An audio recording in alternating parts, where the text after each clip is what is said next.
Donc, bienvenue à l'atelier Se différencier et innover pour booster son projet. Je t'en prie. Bonjour à tous, merci d'être venus, mais même nombreux. On va essayer de vous trouver des chaises, on essaye.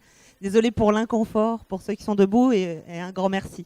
Je vous présente Marion Joly. Elle présentera son métier après cette brève présentation du mien. Je m'appelle Swazik Témoin. Je suis conseiller en propriété industrielle, mandataire européen en marque et dessins et modèles. Qu'est-ce qu'un conseil en propriété industrielle ? Eh bien, c'est un professionnel libéral, à l'instar de nos amis avocats, par exemple, dont vous connaissez peut-être mieux le champ d'intervention, avec donc une garantie de compétences, une formation qui est de deux types. Nous pouvons provenir de la formation initiale de juriste, c'est mon cas, ou alors d'une formation initiale d'ingénieur. Ce sont souvent les cas des CPI que l'on appelle aussi mandataires en brevet d'invention qui font de la rédaction concernant les innovations. C'est une assurance pour vous de passer par un professionnel libéral tel que nous. C'est forcément une assurance avec un code de déontologie strict, donc une garantie de ce type qui est l'équivalent à nouveau de celle que vous connaissez peut-être mieux sous la profession d'avocat. Notre mission, c'est de vous accompagner dans l'appropriation de vos droits. Lorsque vous avez innové, comment je m'approprie les choses, comment je deviens propriétaire. C'est aussi, notre mission, c'est également de vous accompagner dans la valorisation, comment je gagne de l'argent avec ce sur quoi je suis devenu propriétaire. Et puis, accessoirement, comment je le défends si je suis confronté à ce qu'on appelle bien souvent des actes de contrefaçon. Je suis partie en arrière. Donc Marion Le Joly, donc je suis de l'association Créative, qui est aussi un centre européen d'entreprise et d'innovation.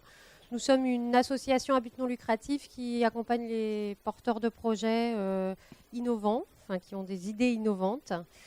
Nous travaillons avec des créateurs et des entreprises déjà développées dans le domaine de l'industrie et du service aux entreprises, principalement. Et donc, nous pouvons accompagner les dirigeants dans leurs réflexions, les stimuler à innover quand ils sont sur des marchés, par exemple, difficiles, où il y a beaucoup de concurrence, donc pour se différencier. Et rester compétitif, parce que c'est aussi des emplois, hein, d'être compétitif sur un territoire, c'est des emplois et des compétences. Et donc on peut aider aussi certains dirigeants à monter de toutes pièces des projets innovants, voilà, pour être encore là demain et créer de l'emploi. Donc cet atelier innover pour se différencier, pour créer, enfin, mettre de l'innovation dans vos projets. Notre propos aujourd'hui, dire innover pour innover, ça n'a aucun intérêt. Enfin, on aime beaucoup Je retrouve tout.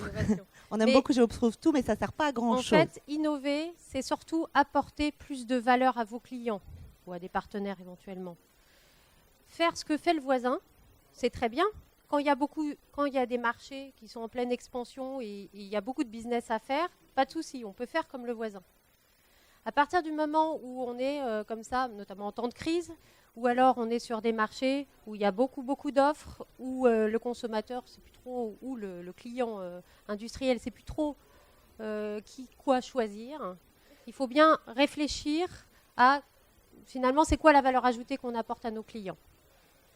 Et si vous êtes bien positionné, si vous avez bien pensé votre façon de vendre votre offre, là, vous allez être différencié et vous allez gagner des parts de marché.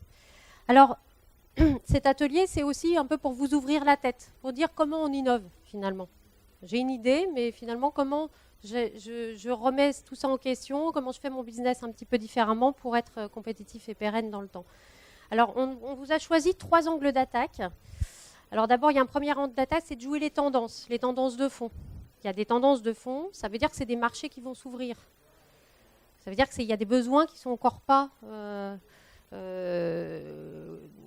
auxquels on ne répond pas encore. Il y a aussi une deuxième angle d'attaque qui est de repenser la relation client. Bien souvent, on pousse une offre sur un marché, mais on ne pense pas à celui qui va finalement l'acheter. Et on a beau le rabâcher, c'est quand même vraiment quelque chose, de penser à son client, de penser comment il vit, comment il est, etc., de quoi il a besoin, c'est quoi ses attentes. Et ça peut être vraiment créateur d'innovation dans votre business. Et puis après, on a d'autres façons d'innover qui est de repenser un peu son modèle économique, son business model. C'est de dire je fais de l'argent aussi parfois différemment. Et ce qui fait que ça me permet de me positionner différemment sur un marché. Je vais faire une petite remarque préalable, puisque ça fait quelques années qu'on fait cet atelier. On ne va pas répondre concrètement à votre attente immédiate et pratique. Dans cette salle, il y a un plombier ici, une coiffeuse là, un créateur de bijoux ici, et derrière un assureur. Donc on ne peut pas répondre sur chacun des business précisément. Après, les stands sont ouverts pour répondre à vos questions particulières. On a choisi des grandes tendances pour illustrer notre propos. Ce ne seront donc que des illustrations avec des cas un petit peu emblématiques, parfois caricaturaux, on l'espère un petit peu drôles aussi, on l'espère en tout cas, vous nous le direz à la suite, et puis, mais qui encore une fois risquent, je préfère le dire en préalable pour éviter toute frustration, de ne pas répondre immédiatement et concrètement à vos attentes.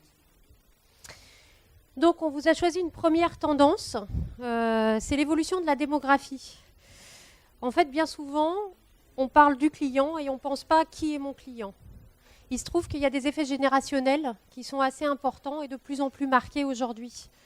D'abord, il s'est passé quelque chose d'historique en 2006, c'est que la plupart des baby-boomers, des enfants du baby-boom, sont passés ou vont passer à l'âge de la retraite.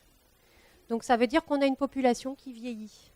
Et puis à l'autre bout, on a des jeunes qui qui ont d'autres attentes, qui ont d'autres besoins que les besoins dont on avait, nos besoins de l'époque. Moi, je suis encore jeune. Ah, tu es encore jeune. Les seniors. Donc, les seniors, ce sont des êtres mal compris et mal connus. Souvent, quand vous voyez des pubs à la télé, quand on parle des seniors, c'est des gens qui sont... On leur parle de dentiers et de contrats obsèques. Les seniors, ça commence à 50, 55, 60 ans. Ça veut dire que si on regarde l'espérance de vie, il leur reste quand même 30 à 40 ans à vivre. Et leur parler de contrat obsèques, c'est déjà les enterrer. Mais ils ont peut-être quand même d'autres choses à attendre de la vie, et notamment parce qu'ils arrivent à la retraite et qu'ils ont bien envie d'en profiter. Et ce sont des acheteurs expérimentés. Donc on a beaucoup de mythes sur les seniors. On pense que c'est quelqu'un qui est méchant, qui va embêter, qui va avoir beaucoup de besoins, qui va prendre un temps infernal, etc. quand on va contractualiser avec lui. Mais non, les seniors déjà, c'est 3 types de populations différentes qui ont des besoins différents. Donc il y a déjà les happy boomers et les libérés. C'est les 50-70 ans, on arrive vers l'âge de la retraite ou avant la retraite, on a de l'argent, les enfants sont partis ou sont en train de partir, s'il y a beaucoup de Tanguy parfois encore, et donc on a un peu plus d'argent et on est encore super en forme. Donc on a envie d'en profiter. Donc là on cherche du plaisir, on cherche de la santé parce que bon, au niveau du corps ça fatigue un peu plus, mais on va chercher du plaisir, de la praticité, etc. Et donc les seniors, il faut quand même savoir que c'est 5% des investissements marketing, alors que c'est 60% du patrimoine des Français, les seniors. C'est 55% des consommateurs de café. C'est 72% des gens qui payent l'ISF. Donc les seniors, c'est 23% de la population, mais c'est des gens qui ont du pognon. Mais si vous leur vendez, si vous ne pensez pas à leurs attentes, vous n'aurez pas leur pognon. Parce que ce sont des acheteurs expérimentés. C'est l'ancienne ménagère de moins de 50 ans, qui a un petit peu vieilli. Donc par exemple, la SNCF, elle a sorti, il y a un sacré paquet d'années, une carte senior. Mon Dieu, qu'avait-on pas fait? Dire senior, déjà, c'était presque une insulte. Mais ils ont mis un programme de fidélité derrière, avec des smiles, avec des tas d'avantages, des bons cadeaux, tout ça, et ça marche vachement bien. Donc c'est aussi, on valorise la personne, parce que elle est rentrée à un âge un peu plus âgé, enfin un peu plus mûr, on va dire, mais du coup, ça lui donne des droits. On a l'agence Master qui emploie des seniors en tant que mannequins. Parce que vous voulez faire des pubs pour les seniors, il faut quand même des gens qui ressemblent à des seniors. Souvent, quand on vend les crèmes anti-rides, c'est quand même des filles de 30 ans, voire même pas 30 ans. Donc, c'est pas très crédible. Notre senior qui veut acheter la crème, c'est pas crédible. C'est un consommateur très éclairé, c'est un consommateur éduqué, qui a un pouvoir d'achat très fort, dont vous n'hériterez pas d'ailleurs, parce que vous avez vu qu'il a 40 ans pour le claquer et qu'il va le claquer. Parce qu'il consomme, ce consommateur. Il est en pleine forme, entre 50 et 70, donc n'attendez pas derrière. Alors le petit futé a justement sorti un guide spécial Paris Senior pour qu'il puisse claquer son fric correctement avec des trucs qui lui plaisent. Alors après, on a 75 ans. Alors ça, c'est une autre... Alors là, on a perdu un petit peu d'autonomie. On est paisible, on est bien, mais disons que bon, on ne fait plus le marathon de New York. Bon. Donc il y a des offres aussi pour ça. Il y a par exemple le Smart Shopper, là, qui est l'espèce de petit caddie pour faire ses courses, parce que pousser un caddie de course de 80 kg, c'est pas forcément évident pour quelqu'un qui est un petit peu plus fatigué.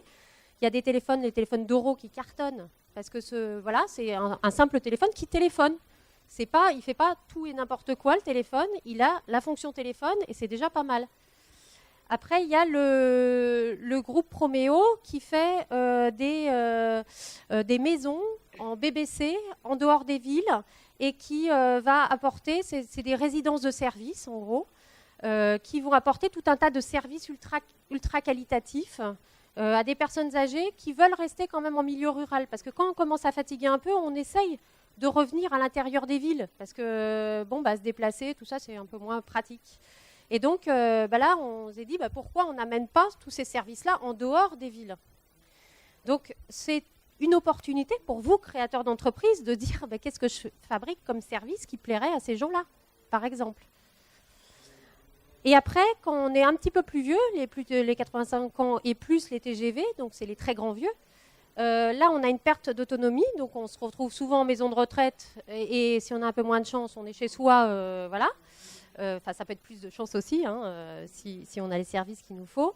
Et donc, par exemple, là, parfois, on a un peu moins d'argent aussi, parce que on arrive en fin de vie, et voilà. Et les maisons de retraite sont très, très chères. Donc, par exemple, Corian a fait une maison de retraite avec des services très haute valeur ajoutée, à 60 € par jour. Donc c'est accessible, c'est de la maison de retraite low cost. Donc c'est des nouveaux modèles qui commencent à émerger, qui répondent aux besoins de ces clients-là et qui vont concrètement, vous allez avoir moins de mètres carrés, vous allez avoir une télé-écran plat un peu moins plate, etc. Mais vous achetez du low cost, mais vous n'êtes pas trompé, vous avez quand même un service, vous avez en permanence et dans toutes les pièces un accès à un bouton poussoir de sécurité, etc. On pense que c'est un business model qui a vocation forcément... qui est intéressant. Et donc après, il y a toute une possibilité d'amener des services en maison de retraite ou même aux particuliers derrière. Tous ceux qui vont, il n'y aura pas assez de place pour faire habiter tout le monde dans des maisons de retraite. Construire une maison de retraite, ça coûte très cher. Donc on a tout intérêt à développer des services pour que les gens restent chez eux et d'adapter leur logement. À la fois, maintenant, c'est des marchés qui sont encore pas forcément solvables. Donc c'est là où il faut être innovant dans les business models, ce dont nous parlerons après. Et donc on peut avoir, il y a des nouveaux services qui disent on amène des animaux, par exemple dans la maison de retraite, parce qu'on sait que ça permet aux personnes âgées de garder de l'autonomie. On peut faire des potagers, etc. dans les maisons de retraite, donc il y a des choses très intéressantes.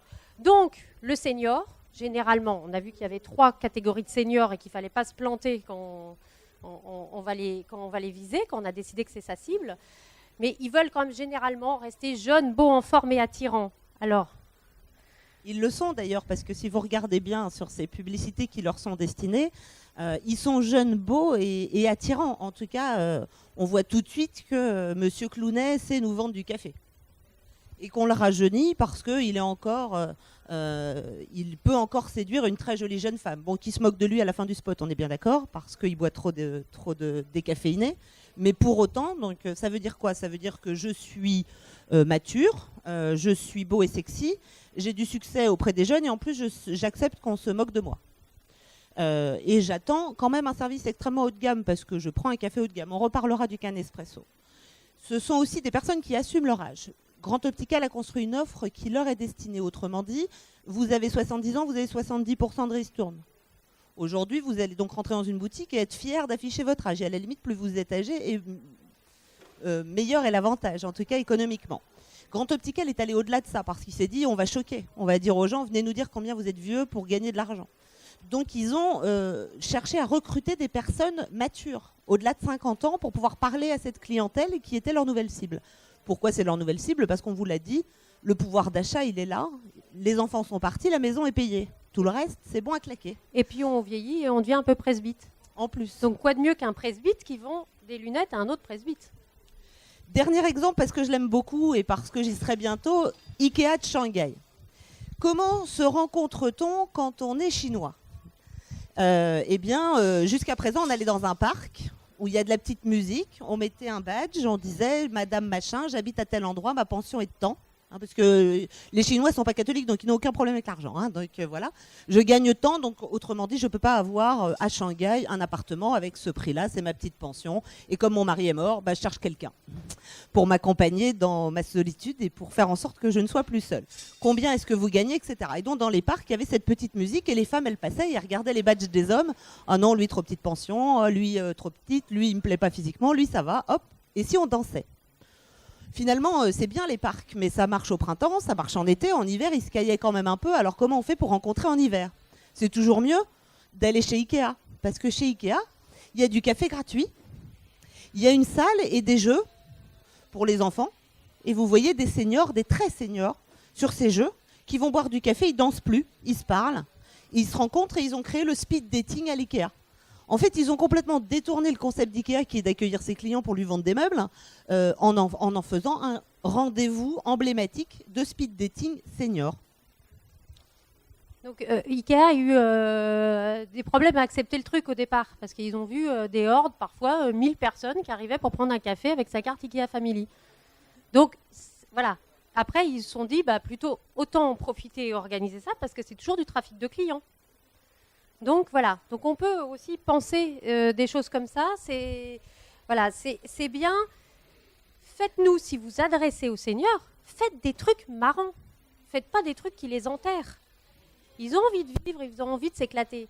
Voilà, ils ont envie de vivre des expériences inédites. Ils en ont déjà vécu plein. Surprenez-les. Une marque comme Apple, dont on peut difficilement dire qu'elle n'est ni innovante en termes technologiques, ni innovante en matière de design, a quand même eu comme leader, et elle l'a toujours comme leader, un type plus que vieillissant qui était Steve Jobs, qui continue de faire vendre du Apple. Donc réfléchissez bien que l'image, aujourd'hui, regardez une autre marque de lunettes, puisqu'on comme ça, on ne nous accusera pas de faire la publicité de Grand Optical. Regardez. On n'a pas de part pour Grand Optical. Dans aucune des marques qu'on présente, autant le préciser immédiatement, on touche rien. Regardez Afflelou. Aujourd'hui encore, même si monsieur Afflelou a vendu sa marque, ils sont incapables de sortir de ce jeune homme, on peut le dire comme ça, qui doit avoir la soixantaine maintenant, sur la Grande Muraille de Chine, qui nous vend du Chichin. Ils ne peuvent pas sortir de ces personnalités qui, bien que devenus seniors, sont toujours tout à fait moteurs pour vendre des marques. Donc non seulement ils achètent, mais ils sont aussi moteurs de vente. D'ailleurs, on le voit avec cette marque de vêtements qui a choisi d'afficher mère-fille dans ses publicités de façon à faire le lien. Parce qu'on vous a parlé de la première tendance qui était d'aller taper dans le portefeuille de nos anciens, mais il faudrait aussi être capable de parler aux jeunes et à cette fameuse génération Y. C'est quoi cette génération Y? Eh bien, ce sont les plus jeunes que nous. On a mis longtemps à considérer que ça existait. Maintenant, on est quand même obligé de s'apercevoir que oui, ça existe. Et non seulement ça existe, mais même parfois, on croyait qu'on était resté jeune. Et finalement, on doit quand même s'apercevoir qu'on est un peu différent dans nos modes de consommation. Et qu'il ne faut pas se tromper lorsque l'on a l'intention de vendre quelque chose à cette génération Y. Donc la génération Y, excuse-moi, c'est les gens qui ont à peu près 25 ans aujourd'hui. 23, 27, on va dire, à peu près. Donc souvent, ce sont des gens qui sont encore à l'université ou alors ce sont des gens qui sont débutants sur le marché du travail, à supposer qu'ils aient trouvé un travail. Pour nombre d'entre eux, ils vivent encore chez leurs parents. C'est pour ça qu'on disait que finalement, les seniors à 50 ans n'étaient pas toujours débarrassés. Comment leur parle-t-on à ces jeunes et comment ne pas se tromper on a cherché à les analyser, c'est toujours la grande question. Donc on s'est interrogé sur le point de savoir comment ils communiquent entre eux. Ils communiquent facilement, ils communiquent par des réseaux souvent ouverts.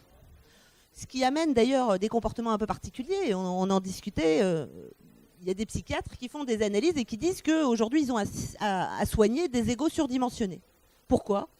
Parce que sur Facebook, vous pouvez liker les choses. Alors vous passez votre journée à liker parce que comme ça vous évite d'avoir à taper des commentaires, à faire des fautes. Donc vous likez tout pour rester en lien avec vos amis. Hop, une photo, je la like, j'aime trop. Et au final, on s'est retrouvé avec des jeunes gens qui, chez le psychiatre, disaient, je comprends pas, j'ai fait une exposition et ça marche pas, je vends pas mes toiles, je vends pas mes photos. Alors que sur Facebook, j'ai 3000 amis et tout le monde m'aime. Donc, je suis un bon photographe.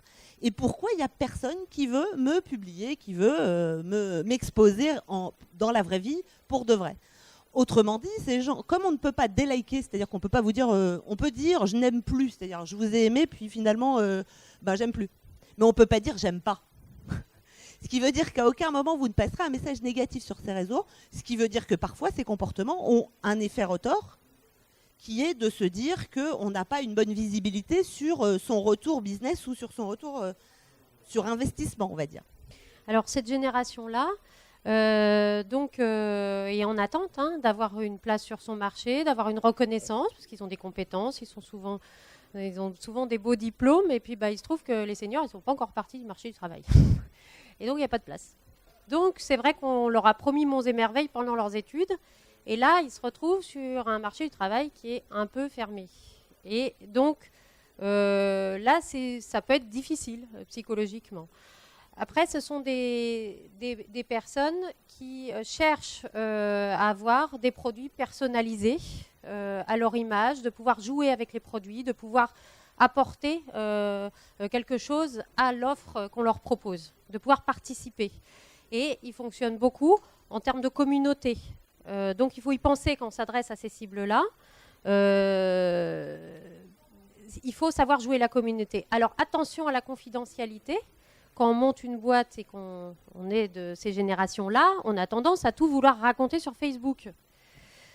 On arrive souvent à des jeunes, on le voit, on voit des porteurs de projets jeunes qui racontent un peu tout sur Internet, qui prennent des photos qui sont peut-être pas top quand on va aller voir son banquier et que le banquier il a vérifié avant le profil Facebook. Donc attention, vous avez l'air dubitatif, monsieur, mais moi j'ai eu le cas il n'y a pas si longtemps que ça, où j'ai signalé qu'il fallait fermer la page Facebook d'un des porteurs de projet parce que je pensais qu'ils n'arriveraient jamais à lever des fonds pour leur projet, qui était un très beau projet. Donc c'est vrai que si on en parle, c'est parce qu'on voit le cas souvent. Donc attention à la gestion de la confidentialité. Donc ça, c'était pour le jeune qui porte un projet. Si vous portez un projet, peu importe que vous soyez jeune ou pas jeune, à l'attention de cette génération Y, il convient de ne pas se tromper. Les jeunes d'avant, nous, autrement dit, eh bien, quand on voulait être libre, on surfait, on skiait, on trouvait que c'était ça la liberté. Notre objectif principal, c'était de quitter les parents le plus vite possible, c'était d'être tranquille, etc. Eh bien, cette génération Y, elle n'est plus dans cette recherche. Ce qui n'empêche que certaines marques ont trouvé certaines façons de communiquer. De mon temps, j'adore faire ça, pour mettre du Red Bull sur de la vodka, je me serais bien cachée de ma mère, je l'aurais fait en douce, personne ni vu ni connu. Eh bien aujourd'hui, non seulement vous allez le faire, mais vous allez le dire, limite c'est votre mère qui vous a acheté la vodka, et si jamais ce n'était pas le cas, vous allez vous faire prendre en photo et avec le Monster et la vodka de l'autre côté, vous le publierez sur votre Facebook et vous rendrez ça absolument opposable à tout. La rebelle attitude est une forme de consommation en rébellion avec les parents à qui on parle puisqu'on vit chez eux, pour la plupart du temps. Il y a des marques qui ont très bien compris ça, ce sont les marques notamment des energy drinks qu'on a représentées ici. On voit que Red Bull va venir sponsoriser des marques sportives après avoir été interdit pour des raisons de santé pendant très longtemps en France. Lorsqu'ils sont arrivés, ils ont mis un budget phénoménal sur une communication, sur des sports un petit peu décalés. Quand on voit les sauts de Chris, dont je ne me rappelle plus le nom, mais taille.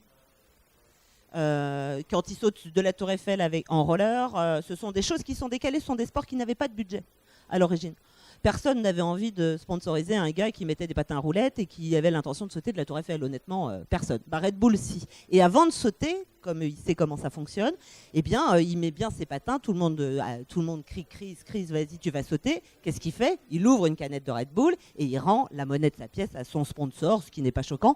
Mais les jeunes savent jouer de ça aussi. Autrement dit, la marque a trouvé son public et le public sait entretenir l'image de la marque.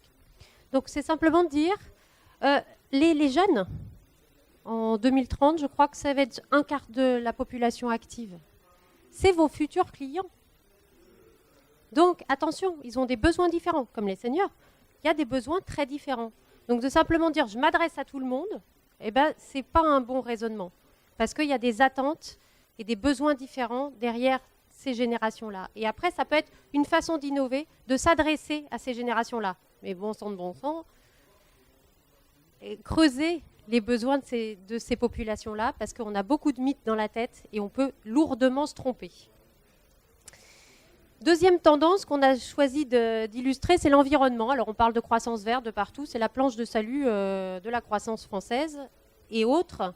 Mais on se rend compte qu'il se passe quand même des choses sur notre environnement. La planète va être trop petite, elle n'aura pas suffisamment de ressources. Et donc quand on voit le prix du baril de pétrole de Brent, l'évolution, on se rend compte qu'il y a une tendance à la hausse certaine. Alors les décrochages, c'est quand il y a des crises très importantes et que, par exemple, le marché chinois va un peu moins demander ce genre de produit. Mais on voit que ce n'est pas seulement le pétrole, parce qu'on le voit à la pompe quand on va faire le plein tous les jours. C'est sur toutes les matières premières. Alors il y a des effets de spéculation, mais il y a quand même un effet de hausse, parce que tout simplement, on est plus nombreux sur la planète et on consomme plus. On consomme beaucoup plus. Et plus vite. On parle souvent des succès de la Grande Chine, on oublie ses inquiétudes. Quelles sont les inquiétudes de la Grande Chine? Le premier pan de présentation est une de ces inquiétudes. Parce que l'enfant unique a créé une chose qui est une courbe de la population qui est très défavorable. Aujourd'hui, les anciens sont de manière beaucoup plus importante comparé aux jeunes, forcément. Un couple, un seul enfant. Au jour d'aujourd'hui, la population chinoise est donc vieillissante, ce qui est un vrai challenge auquel ils vont devoir faire face pour trouver l'autre grande inquiétude de cette grande Chine, c'est qu'aujourd'hui, ils sont dépendants en termes de nourriture et surtout en termes de riz. Imaginez ça. Ils importent du riz parce ils ne sont pas suffisants. Ils le sont en légumes parce que le Sichuan et le Tibet leur fournissent ces légumes. On sait les problématiques politiques qui existent dans ces régions. Donc ce n'est pas rien du tout. Si la diaspora chinoise touche l'Afrique aujourd'hui, c'est en lien avec ces manquements qu'on est en train de vous présenter. Ce sont des inquiétudes auxquelles la Grande Chine et l'Asie en général va devoir faire face dans ces prochaines années. C'est une opportunité aussi pour nous, Européens. J'insiste là-dessus parce qu'on parle souvent des opportunités asiatiques en oubliant en omettant pour cette vieille Europe. Et là, on est un petit peu sur un système inversé. Donc, après, c'est une opportunité, cette rareté, ces nouvelles raretés. On a conçu la plupart de nos produits dans les années 80, là où il n'y avait pas de limite. Et donc, les offres ne sont pas adaptées en termes de consommation de matières premières et d'énergie. Donc, c'est un vrai gisement de future activité de concevoir des offres plus sobres en énergie et en matières premières. Donc, on peut miser sur cette sobriété. Par exemple, Argibrick qui fait une brique en terre crue et qui va mieux retenir le chauffage dans la maison. On a les voitures électriques qui arrivent très très fort, mais ça c'est parce qu'ils payent aussi beaucoup d'amendes au niveau européen, donc c'est pour ça que ces marchés s'ouvrent. On peut changer les comportements, de dire le Vélostar, c'est quelque chose qui est très récent quand on regarde ça. On donne une offre qui permet aux gens de consommer de façon plus vertueuse pour l'environnement. Esprit Planète fait des gobelets pour les festivals, qui sont des gobelets qui sont récupérés, lavés et redistribués. Donc tous ceux qu'on pratique un peu les festivals, c'est beaucoup de déchets un festival. Ça coûte très très cher de gérer les déchets après un festival. Donc pourquoi jeter ? On peut substituer aussi certaines matières premières par d'autres, les matières premières fossiles par d'autres. Algopac met de l'algue à la place pour faire du bioplastique, c'est-à-dire que le plastique c'est quand même du pétrole. Donc, le pétrole, il y en a de moins en moins, ça coûte de plus en plus cher. Donc, remplaçons-le par des matériaux qui ont des caractéristiques techniques qui vont être équivalentes, voire supérieures. Félor met de l'algue ou alors des coquilles d'huîtres dans sa peinture. Pour les émissions de COV dans les maisons, c'est bête, mais les clients commencent à demander ça parce que on voit de plus en plus de préoccupations par rapport à la santé. Et après, on a Viti Technologies qui a des systèmes, par exemple, pour mieux piloter sa consommation d'énergie à l'intérieur de la maison. Donc, c'est un petit système qui vous dit votre frigo dépense trop, il faut changer votre frigo, par exemple. Donc, on rend la personne responsable de sa consommation et on lui donne des outils pour qu'elle puisse mesurer. Autre gisement, c'est tout ce qui est gaz à effet de serre. Donc, c'est d'imaginer des solutions décarbonées. On sait qu'il y a des obligations européennes qui tombent, il y a des amendes qui tombent, et on est obligé, parce que sinon on va faire sauter la planète, on est obligé de dépenser moins de CO2. Donc, ça fait que tous les marchés, le marché de l'ENR décolle. Donc après, il y a des réglementations qui peuvent être perverses, parce qu'elles s'arrêtent, par exemple. Mais on a plein de nouvelles alternatives à développer. Donc pensez-y, parce que c'est des vrais gisements. Alors vous pouvez, il y a un concours qui s'appelle Chrysalide, qui est spécialisé sur les écoactivités. Je vous engage à aller, si vous voulez innover dans ces domaines-là, aller sur le site de Chrysalide, qui est chrysalide-innovation.org, parce que vous aurez des tas d'idées, vous verrez tous les projets qui se présentent chaque année et qui vous permettent d'innover, de vous donner des idées pour innover dans le domaine des écoactivités. Très rapidement, pour vous montrer qu'une opportunité peut aussi être un risque.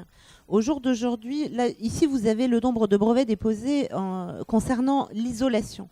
Autrement dit, à chaque loi fiscale qui vous donnait un boni fiscal de l'ordre de 50% sur l'investissement en termes d'isolation, vous retrouvez des pics. Toc. Donc cette année-là, la loi de finances était très favorable. Hop, après on repose plus que 4 brevets. Puis 14 brevets, nouvelle loi fiscale intéressante, ça devait concerner les fenêtres. Le coup d'après, c'était la chaudière. Donc c'est intéressant. On voit qu'on innove dans les domaines lorsqu'on a une ouverture, notamment une bonne idée fiscale et une bonne loi fiscale. Attention, c'est aussi dangereux. On l'a vu avec le traitement du solaire. C'est que parfois, c'est un marché qui est un marché extrêmement court terme. Donc sauter sur l'opportunité d'une loi fiscale, c'est bien. Ça ne peut pas suffire à créer un marché sur le long terme, sauf à avoir d'autres intérêts sur ce marché. Alors, deuxième axe, repenser la relation client. Donc, c'est innover au service du client. Donc, on voit que, on a dit, les populations changent et les besoins changent. Et maintenant, on n'achète plus une voiture comme on achetait une voiture avant. Les jeunes générations, elles veulent juste un moyen de se déplacer. Donc, on a vendu d'abord un produit, une voiture. Après, on a commencé à vendre des produits et des services associés à la voiture, des systèmes de leasing, etc. Et on va beaucoup plus maintenant vers des générations qui demandent, et même nous, qui demandent plutôt de fonctionner à l'usage. C'est bien de dire on répond aux besoins par un service et pas forcément par un produit. On repense la façon de consommer le produit. Et donc, Cityroule, par exemple, fait de l'autopartage, c'est-à-dire que pourquoi tous avoir une bagnole alors qu'on l'utilise que peut-être 1 heure par jour? C'est un peu bête de mobiliser un parc inutilisé 3/4 de la journée. Donc, l'autopartage permet de partager entre citoyens un parc de véhicules et de l'optimiser. Et donc, on a des systèmes d'abonnement qui peuvent permettre de partager ces véhicules et ça coûte bien moins cher que d'avoir un véhicule toute l'année. Et LiveUp, c'est de l'autopartage, mais entre particuliers. Donc on voit qu'il y a des nouveaux modèles qui arrivent sur l'usage, la réflexion par rapport à l'usage. Encore une fois, je vais devoir aller très vite. Oui. L'idée, c'est encore une fois de chercher à être le plus proche possible de son client, de répondre à ses attentes actuelles. Et là, on vous a choisi quelques principes. J'en prendrai un. Le premier t-shirt que vous voyez pour vous faciliter la vie. Lorsque vous avez des petits problèmes cardiaques, vous avez un t-shirt qui en permanence mesure votre rythme cardiaque et certains éléments et qui envoie ces informations, ou plutôt qui n'envoie qu'une alerte à votre médecin qui est référencé via un textile. Donc on reste dans du textile intelligent. On va prendre le surfeur bobo parisien. C'est quoi? c'est que je rêve d'être surfeur. J'ai toujours rêvé d'être surfeur. J'ai 40 ans, j'ai un peu d'argent, j'habite à Paris. Donc, qu'est-ce que je fais? Je me loue un van avec le surf, avec tout, on me loue le rêve. Le week-end de rêve, et pendant un week-end, à moi le surf, à moi la lande, etc. Sans les contraintes, parce que pour ceux qui ont roulé une fois dans un van, vous savez bien que ça dépasse pas le 80 et que faire Paris-Biarritz, vous en avez déjà pour 3 jours avec les pannes. Donc il vaut mieux qu'il soit déjà sur place et que vous le louiez. Donc c'est bien repenser la proximité au client, c'est de se rapprocher de son client physiquement, affectivement, fonctionnellement, de dire comment je lui rends le meilleur service là où il en a besoin. Quand on co-construit, on va jusqu'à co-construire avec son client. Ça, ce sont des choses qui peuvent être très puissantes parce que ça vous évite d'avoir des ressources R&D. Par exemple, Starbucks, il fait développer tous ses nouveaux cafés par ses clients. On crée une communauté web et on lance un petit concours. Donnez votre nouvelle sorte de café et crac, tout le monde joue. Donc ça peut être des choses très intéressantes à vous de travailler cette proximité. Parce que c'est des services différenciants, des services différenciants par rapport à vos concurrents. Il y a des sociétés qui sont convaincues que vous n'y arriverez pas. Donc il y a IBM qui vous vend un logiciel pour parler à vos clients. C'est formidable. Alors il y a aussi les non-clients. Il y a des marchés. On pense à qui on vend, mais on ne pense pas à qui n'achète pas. Ce genre de choses. Si on est sur les jeux vidéo, eh ben c'est surtout des populations de jeunes garçons. Et on se dit, c'est quand même bête de se priver de tout le reste. Eh bien, oui, c'est un nouveau concept qui s'adresse à toute la famille.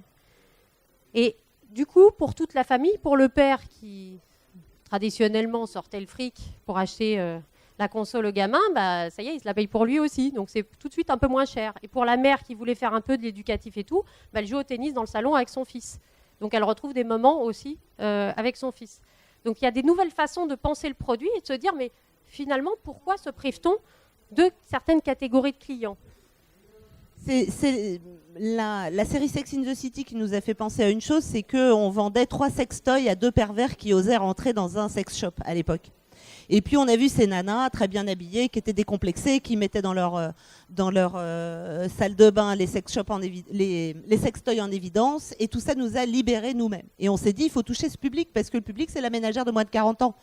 Elle ne veut pas aller dans les sex shops où elle s'attend à trouver des prostituées, des vieux pervers qui vont ouvrir leur manteau alors qu'elle rentre dans ce fameux sex shop dont leur mère leur a déjà parlé et que vraiment, ce n'est pas pour elle.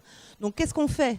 On va les chercher. Donc, pour aller les chercher, on a commencé par créer des sites internet Sexy Avenue qui vous permettent de recevoir directement dans votre boîte à lettres, sous pli anonyme complètement, votre joli sextoy, qui permet aussi à vos amis de vous l'offrir.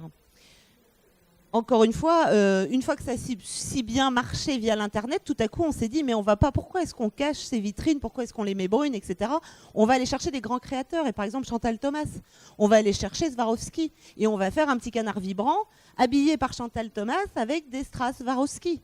Et on va le vendre dans une très jolie boutique, avenue Kléber, à Paris, et aux yeux et aux sus de tout le monde, et on sera content de le mettre dans sa salle de bain, ça fera joli, et on est complètement décomplexé.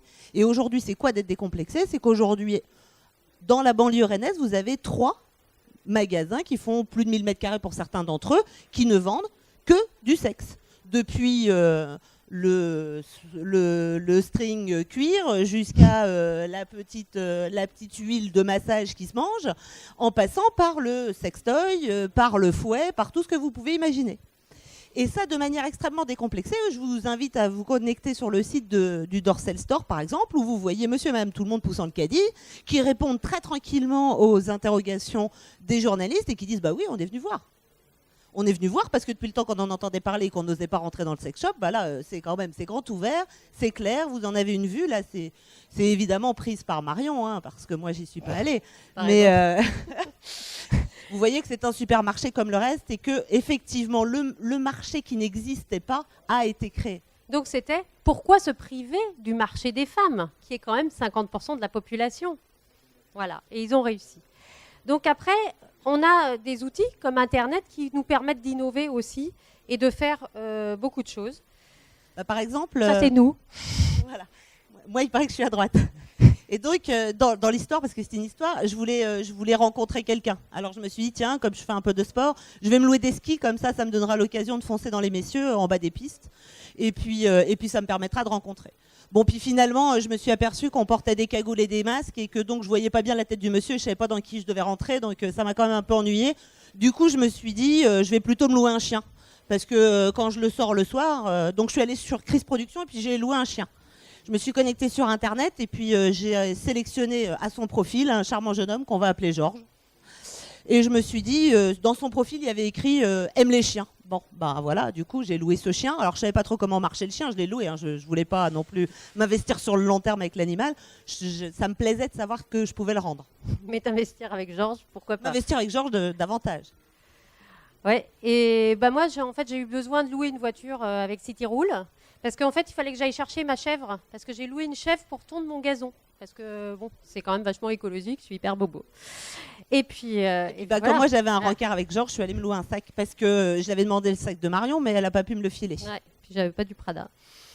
Et moi, pour cette conférence, je suis allée sur FreeCycle, qui est un cycle de dons. Et en fait, j'avais pas de tenue hier. Je me suis dit, bon, je vais quand même pas arriver en jean et tout. Donc, je suis allée demander si quelqu'un voulait bien me donner une robe pour faire ma conférence aujourd'hui. Voilà. Donc, en gros, on peut tout trouver sur Internet. Parce que tout est vrai, évidemment. Parce que tout est vrai. Et donc, c'est simplement dire, attention, quand vous montez des business sur Internet ou quand vous montez des business pas sur Internet, vérifiez que ça n'existe pas en gratuit sur Internet avant. Et surtout, quand vous louez une chèvre, prenez pas une mini très chic parce que sinon, vous allez avoir beaucoup de ménage. L'idée après, c'est de se dire, il faut pas que ça existe déjà de manière gratuite parce que sinon, comment moi je vais gagner ma vie. 2, une fois que moi j'ai créé mon truc, est-ce que je peux me l'approprier parce que c'est pas le tout. Il faut en vivre derrière. Donc il faut pas que tout soit copiable, spoliable. La question ici, c'est de se dire, est-ce que si c'est un pur service, je peux le protéger? La réponse est oui. Je peux le protéger par marque, je peux le protéger par différentes manières. On le voit avec Speed Dating, on le voit avec ses services de vente privée. J'en ai pris 2. Qui ont des magasins pour certains d'entre eux, mais qui ont aussi un de leurs premiers magasins qui est le .fr ou le .com.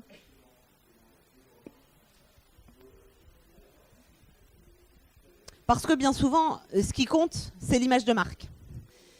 Si je vous montre mes semelles, et pour certaines d'entre vous, j'ai vu que vous les aviez déjà regardées. Donc vous avez vu qu'elles étaient rouges et vous vous êtes dit, ah, c'est peut-être des loups-boutins. Ou alors... Je vais vous raconter une histoire. Quand Strauss-Kahn est rentré pour sa première audience, il était accompagné de son épouse, Anne Sinclair, qui portait de magnifiques chaussures. Et là, tous les tweets ont commencé et moi, je ne recevais que des textos et des tweets d'amis qui me disaient Yves Saint-Laurent ou Louboutin. Parce que les chaussures de Madame Sinclair avaient des semelles rouges. Et qu'elles n'étaient pas entièrement rouges. Elles étaient vernis beige, pour tout dire, avec une très jolie semelle rouge. Ça a déchaîné tous les Facebook, les tweets, etc. Ils ne se déchaînaient pas du tout sur la tête du pauvre Dominique Strauss-Kahn qui allait passer devant ses juges. Ce qui nous inquiétait vraiment, nous, mesdames, c'était de savoir est-ce que Madame Sinclair avait osé porter des Yves Saint-Laurent aux États-Unis. Christian Louboutin a déposé la marque à la semelle rouge en France, a attaqué en France la société Zara qui vendait des chaussures sur la base de cette semelle rouge. Il avait mal déposé la marque en France, il a perdu son procès. Zara n'est pas contrefacteur et la marque est nulle. Résultat, il a redéposé. Ce sont les 3 redépôts que je vous ai affichés ici et pas le dépôt ancien. Pourquoi? Parce que il n'avait pas revendiqué un Pantone, revendiqué une couleur dans la mode. Simplement, ça n'a pas été considéré comme pertinent. Même affaire aux États-Unis. Christian Louboutin dépose la semelle rouge. Là, il revendique un Pantone, il revendique une forme de chaussure. Et il attaque Yves Saint-Laurent qui sort ces fameuses chaussures à semelle rouge également. Que vient dire la Cour américaine? La marque est valable. On peut reconnaître une chaussure au fait que sa semelle est rouge. Avec une seule limite. Si toute la chaussure est rouge, alors ça n'est plus un signe distinctif. Si l'extérieur de la chaussure, le dessus et la semelle est rouge, alors on ne se dit pas c'est une Louboutin, on se dit juste que c'est une full rouge chaussure. Que fait Yves Saint-Laurent aux États-Unis? Ils vendent des chaussures rouges, semelles rouges, uniquement. Alors qu'en France, vous trouverez tout modèle de chaussures à semelle rouge. Autrement dit, l'appropriation, c'est pas rien, ça n'est pas que pour se faire plaisir qu'on parle de droit de propriété intellectuelle, c'est aussi pour vous dire que concrètement, ça va orienter votre business et qu'il ne faut pas faire n'importe quoi. Il faut bien vérifier que vous ne marchez pas sur les plates-bandes de quelqu'un. Et quand vous voyez, il faut faire appel à des spécialistes, parce que ça demande des compétences techniques assez importantes. Mais ça, c'est moi. Si vous ne le faites pas, ça peut vous coûter vraiment très très cher. Donc on avait le troisième axe de réinventer des modèles économiques. On va passer très vite parce qu'on est un petit peu... on avait commencé en retard, donc on rattrape un peu. Vous pouvez aller voir cette partie, on va passer très vite. Je vais vous expliquer ça, vite le principe. Mais vous avez sur themavision.fr des tas d'exemples dans l'espace services et industrie, nouveaux modèles économiques. Vous avez des tas d'articles sur ces business models qui vous permettent d'innover pour faire les business un petit peu différemment. Donc on a tous les modèles de gratuité ou de quasi-gratuité, tout ce qui est Facebook, Google, etc., tout est gratuit, mais ça draine des populations extrêmement importantes, parce que c'est gratuit et parce que ça rend des services quand même qui sont quand même pas mauvais. C'est pas vraiment gratuit, il se constitue des bases de données de fous qui vont réutiliser derrière. Vous allez voir, ils vont se mettre à vendre des choses après, ou à vendre leurs fichiers. Donc, ils se payent comme ça, à l'avance. Mais il faut bien penser ça. Le freemium, c'est dire on fait une offre basique qui est gratos et on vend une offre un petit peu plus technique derrière, payante, comme LinkedIn qui fait ce genre de choses. On peut dissocier l'utilisateur et le payeur, c'est-à-dire c'est tout ce qui c'est voiture logotée. Vous savez, vous avez envie de récupérer un peu d'argent parce que votre voiture vous coûte cher, vous faites mettre de la pub dessus et puis c'est la pub qui vous paye votre voiture. Et on va jusqu'à des populations d'étudiants qui ont une voiture grâce à la publicité parce qu'ils peuvent emmener à n'importe quelle heure du jour et de la nuit la voiture là où on veut qu'elle soit. Il y a des systèmes low cost, c'est le cashback, c'est le principe du point de fidélité, comme la carte Leclerc, quoi. On vous rend du fric parce que vous êtes fidèle. Donc, il suffit de faire des partenariats avec plein de magasins qui marchent. Si vous leur ramenez du trafic, ils vous font des promos. Il y a des histoires de rétrocommission entre vous et eux. Et derrière, votre client, vous pouvez lui reverser de l'argent ou vous pouvez lui faire payer moins cher. Parce que vos partenaires ont intérêt à ce que ces clients viennent chez vous. Le pure player Amazon, comment il marche Amazon il arrive à faire de la livraison gratuite, comment fait-il? Simplement, il a négocié des tarifs avec ses fournisseurs. Il paye ses fournisseurs avec des délais monstrueux, ce qui fait qu'il a le temps d'acheter, de revendre, de livrer gratos. Et donc, derrière, il paye son fournisseur derrière. Pas de problème de trésorerie. C'est pas forcément un conseil qu'on vous donne, attention. Voilà, après, Amazon a failli mourir 20 fois. Hein. Quand on a le pouvoir d'achat d'Amazon, vous imaginez bien aussi qu'ils ne l'ont pas eu immédiatement et au démarrage. Mais ils peuvent imposer, ils ont tellement de pouvoir qu'ils peuvent imposer ça. Location leasing, votre client ne peut pas acheter parce qu'il n'a pas les moyens, louez-lui vos biens. Il pourra peut-être toujours faire ça. Donc on a les modèles après d'usage, donc on en a parlé, on fait payer à l'usage. Nespresso fait payer aux consommables. Ils vous donnent la machine quasiment, mais ils vous font payer les consommables super cher. Ils se rattrapent là-dessus, c'est le modèle imprimante. Le service et non le produit, Michelin, ils louent leurs pneus au kilomètre pour les transporteurs routiers. C'est-à-dire que le routier n'achète plus ses pneus. Il loue un pneu en bon état pour pouvoir rouler tant de kilomètres. Et donc, on lui vend des services à côté qui coûtent cher et sur lesquels on se rattrape. Et puis, il y a l'abonnement, on en a déjà parlé. Après, il y a les modèles d'image. Donc, soit on peut se dire, on se positionne ultra luxe, comme Emirates, qui a sa classe A business, où on peut prendre une douche à deux, etc. Mais alors, ça coûte un blé d'enfer. Voilà. Mais du coup, ils ne sont pas sur la classe affaires comme Ryanair, donc pas de souci. Le niveau de vie, on a parlé des loups-boutins, ou le style de vie. On n'a pas un smartphone, on a un iPhone. Vous voyez, alors que ce n'est pas supérieurement, techniquement, etc. Juste un mot là-dessus, c'est assez important. Comment vous allez appeler votre service, votre produit et comment vous allez vous rendre attractif. On a dit qu'il fallait se distinguer. C'est le signe même de la marque. Une vraie marque, pour être juridiquement forte, doit se situer ici, c'est-à-dire être soit extrêmement arbitraire, soit complètement inventé. Le summum de l'invention en matière de marque, c'est le président de Kodak qui dit à ses gars, je veux un K devant, je veux un K à la fin, il faut que ça se prononce, je vous laisse un quart d'heure, je vais boire un café. Il revient, c'est devenu Kodak. C'est une marque forte, mondiale. C'est-à-dire qu'il va vendre en Europe, aux États-Unis et en Asie sous cette marque-là, uniquement sur un café. Ça peut aussi être des mots existants, mais qui sont complètement détournés de leur sens. Quand on vous vend un fromage sous le nom président, bah forcément, on ne décrit pas le fromage. Ça vous renvoie plein d'images assez valorisantes sur le produit, mais c'est sans lien avec le produit, en tout cas sans lien immédiat. Évidemment, vos services marketing, ils vont plutôt chercher à se situer par là parce qu'ils ont envie de décrire leurs produits. Donc sachez qu'Ultradoux est une marque valable lorsqu'elle est associée à Garnier, mais que jamais, jamais, ils ne pourront interdire à un concurrent de venir dire que son shampoing rend les cheveux ultra doux. Et puis il y a des marques dont on peut discuter de l'opportunité. Donc vous voyez que là, c'est égoïste de Chanel, en chinois égoïste. Je vous épargne ma prononciation en chinois. C'est ce que je qualifierais d'une marque suggestive. Si on faisait un test là, je pense que tous ces messieurs nous diraient que pas du tout, c'est une marque réelle avec un usage arbitraire, parce que égoïste pour un parfum, c'est quand même plutôt sans lien. Et toutes ces dames vous diraient que c'est quasi descriptif, enfin en tout cas, moi c'est plutôt ce que je pense. Pourquoi ? Parce que égoïste pour un parfum, dans l'absolu, je suis d'accord, on aurait dû le mettre ici. Mais c'est un parfum qui vise qui, mesdames ? C'est un parfum pour hommes. Donc on est bien d'accord qu'égoïste, ça décrit quand même drôlement la destination du produit. Je vois que ces messieurs ne protestent même plus. On l'a mis en quasi suggestif parce que toutes les dames sont convaincues, quand elles voient égoïste, que c'est bien un parfum pour hommes et que ça ne les concerne pas. Ces messieurs ne se sentant pas visés, on le laissera là. Donc quand vous décidez du nom que vous allez pouvoir faire et que vous voulez faire jouer sur votre marque, ça ne se fait pas sur un coin de table comme ça. Enfin, je veux dire, ça nécessite réflexion et de bien penser à toute la concurrence qu'il y a autour.